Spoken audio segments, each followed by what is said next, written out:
Yeah, what's up, good people? What's happening, YouTube? What's happening, TikTok?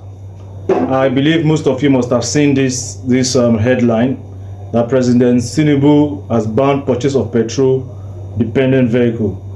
Although this is applicable to its own in-house fleets. I'm talking of the presidential fleets, the Senate, the House of Reps, and every other government parastatals. So they're trying to move away from petrol-dependent vehicle to most likely compressed natural gas and electric vehicles. And this is not a surprise because recently there was a conference on climate impact of petrol vehicles on how it affects the climate. I don't have a problem with that. In fact, that's a very welcome development. But however, there's something that our government is always failing to do. When they want to implement such policies, they don't think about the common people. And this is why we as rideshare drivers, we as people that depend on moving around with a car to earn daily income, has been seeing a lot of setback, because there have been a lot of taxes indirectly to people that use vehicle.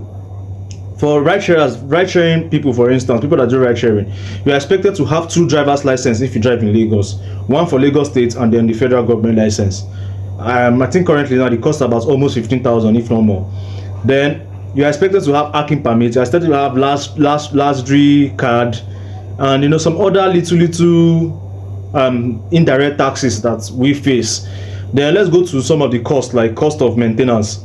Cost of maintenance will always be as it is if make the dollar come down, because the tariff of clearing vehicle parts and vehicle is different from other things. Like if you are paying, like, I'm just giving an instance, if you are paying like 10,000 naira to clear, let's say you are clearing a bicycle, 10,000 naira, that same item, if it's a car, you'll be spending about ×5 or ×10 that same amount to clear that car. So there's a lot of expenses that is put on anything car. If you check the prices of vehicles or anything depending on fuel right now, like Keke Napep now is about 3 million naira. Imagine Keke Napep, a three-wheel bike is 3 million naira.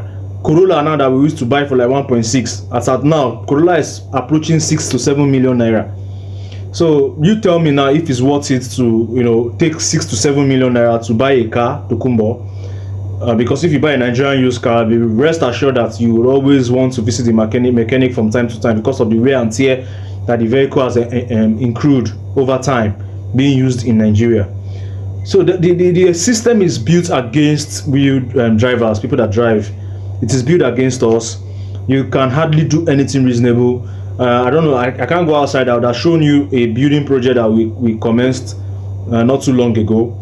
But because of the cost of bag of cement now is about 10,000 naira, we had to put that building plan on hold. So imagine somebody that is driving around that you barely make up to 15,000, or if you overwork yourself, you can make like 20,000 naira in a day. Imagine having to use 10,000 to buy just a bag of cement. So how can you build a house? So that's why in my previous videos in recent times, I've always said that ride sharing is not the way, because you put in too much effort and you barely make something reasonable.